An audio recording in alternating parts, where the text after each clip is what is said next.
hozirgi kunga barcha tadbirkorlarning maqsadi yaxshi daromad olish. Lekin daromad olish uchun raqobat bor biznesda biznes modelni o'zgartirmasdan turib, xarajatlarni kamaytirmasdan turib rivojlanish juda qiyin.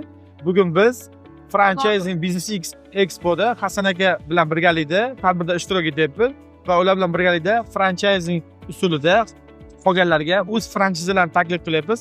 Hasan aka bunga yaqindan yordam beryaptilar va bizni eng katta yutuqlarimizdan biri ta'limni biz javob beradigan bo'lsak, ovqat taom jihatidan ular bizga yordam beryaptilar va bu bizni tez kengayishimizga olib keladi, xudo xolasa.